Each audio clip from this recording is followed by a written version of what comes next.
Hello my lovelies, and welcome back to Pop Culture for Pen and Paper, where we take the various settings of shows and media and see how we can turn them into a role-playing game. Have you ever wanted to sell potions while dodging the magical police? Or get a passing grade in Abomination class while avoiding the detention monster? Or, if you're feeling feisty, stick it to the Emperor while exploring a sometimes gross but glorious land of magic? Then you're in luck, because today we'll be seeing how we can have exciting adventures in the Boiling Isles of the Owl House. But what are the Boiling Isles?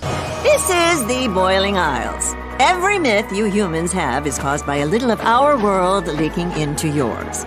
Yep, griffins, vampires, giraffes. It is an eldritch land of forests and mountains made from the corpses of titans, ruled by the mysterious and purportedly most powerful witch alive, Emperor Belos, with his coven enforcing his law on the islands. Filled with a myriad of people and creatures of all sorts of shapes, sizes, and symmetries, from witches to demons, both cute and dangerous, to tentacle people and spider folk, to that guy. We don't ask about that guy. Magic comes from the Titans, and as such, every denizen of the Boiling Isles has developed the ability to use magic to one degree or another, whether that takes the form of spells, innate abilities, or amusing magical takes on modern features. Be mindful though, for magic is heavily regulated by the Emperor's coven system, though there are wild witches who seek to use magic freely, as was done before the Emperor unified the islands and taught witches how to use magic the proper way. Theirs is not an easy life. The Boiling Isles are filled with fearful forests, dicey cities, and suspicious institutions, where the danger lurks in the shadows and up front, although whether anyone notices varies. What's more, there is rumor of an older style of magic waiting to be rediscovered. Whether for a local or an errant human who managed to find their way there, the Boiling Isles are bursting with possibilities for feelings and adventure.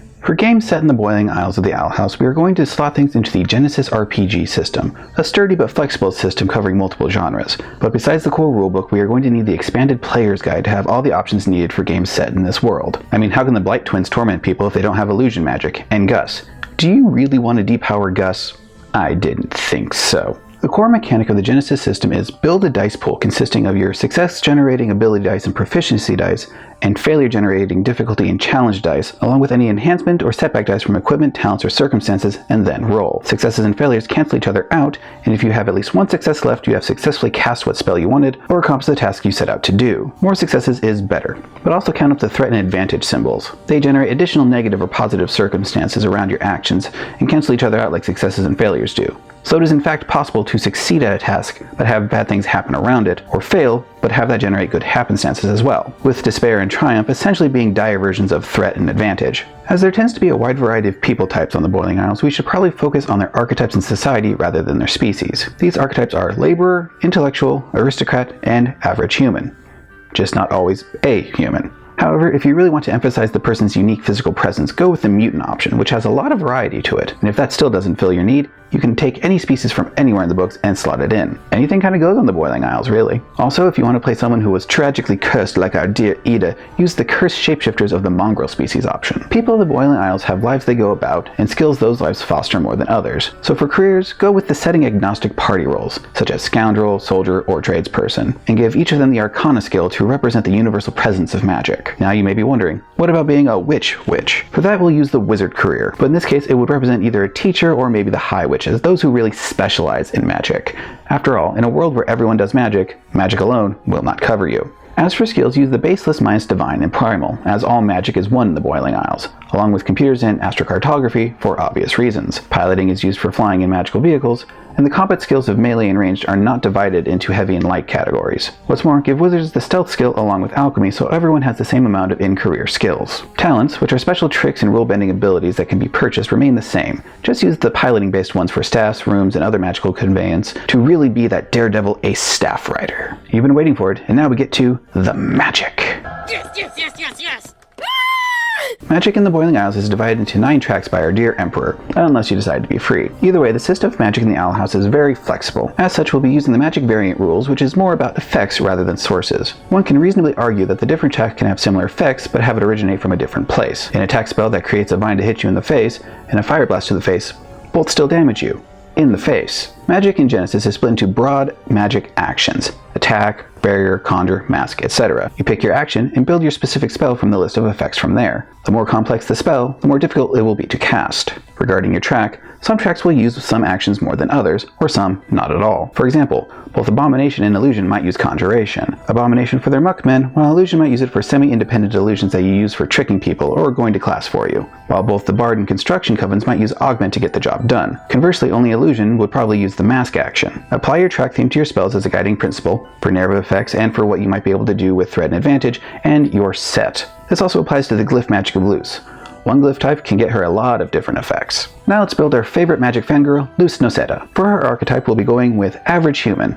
After all, she is. Luce Noceda, average teen. As such, all of her characteristics start at 2, and using the starting experience will up her intellect, willpower, and presence to 3. 2 is something of a human average. Luce is not very physically adept, but you can't really go lower than 2 using this archetype, and she does grow later. So let's just leave it at that. She's smart and personable with a fair amount of inner strength. Her cunning is baseline though, because she is a bit too trusting at the start, and her head has a residence in the clouds. This can best be summarized as a lot of raw potential. For her career, which she chose when she was 7, was writer, but now that magic is a real thing, let's go with Witch, aka Wizard. From there, her 2 non-career skill ranks she gets from being an average human is 1 Perception and Charm. She has a keen eye, and despite her initial social awkwardness, is a very personable sort who others can like easily. I mean, she managed to win over Tough Demon King and Wary Wanted Criminal Ida in her first outing. For her career skills, she gets 1 rank in Discipline and Vigilance. She has a strong inner self, is resistant to fear and pressure, and can act quickly in an emergency. She also gets 1 rank in Stealth and Knowledge. Whether it's natural ability due to her nerd body, or hiding from social awkwardness, she can stealth with good ability. As for knowledge, she knows her niches well, and for what she does not know, she is a sponge. Then, using some of that starting experience, let's give her a rank in Leadership. She did prove adept at rallying those wary prisoners after all. For talents, let's give her Second Wind to match her boundless enthusiasm. She's not physically there yet, but she can motivate herself to keep going. If all this seems meager, this is Luce starting out. She gets her magic later, and becomes more physically adept as time goes by. She goes from weak nerd arms to full-on bridal carry, although Amity is kind of spindly, but still. Now for Luce's motivations. These aren't mechanically relevant, but they are roleplay relevant, and they're part of the character creation process, so here goes. Strength is curious. She arrives in a world of wonder and wants to see it all. For her flaw,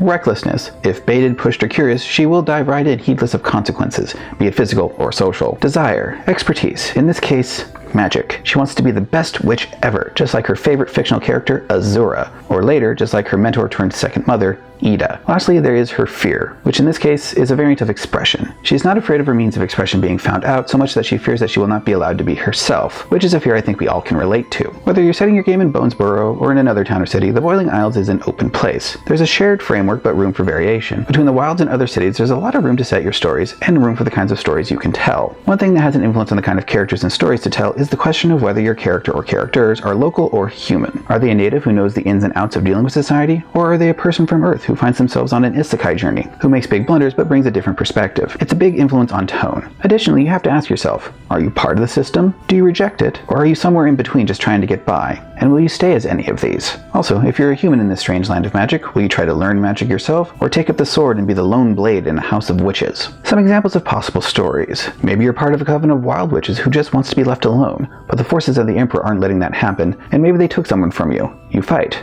But do you seek aid? And from whom? Or perhaps you're some of the students or instructors at a magic school, say Glandis, and an evil presence has wormed its way in, and it falls to the characters to save the school while also getting passing grades or dealing with the other faculty. Perhaps some of the other faculty is even on the intruder's side. Maybe you're all part of an itinerant group such as Demon Hunters or the Circus, traveling from place to place, seeing what the Boiling Isles have to offer, and either capturing them or entertaining them. If your character is a human, are they a stray taken in by the troupe, or are they an attraction? Will you get free or prove your worth to them? Or if you really want to go deep, you are a member of the Emperor's Coven. Are you a loyal believer doing as Belos bids, or have you realized that perhaps the Coven is not what it claims to be, and resolved to fight it from the inside behind enemy lines? There is much on the Boiling Isles, so much to see, so much to learn. Who will you become? All you need do is step through the portal.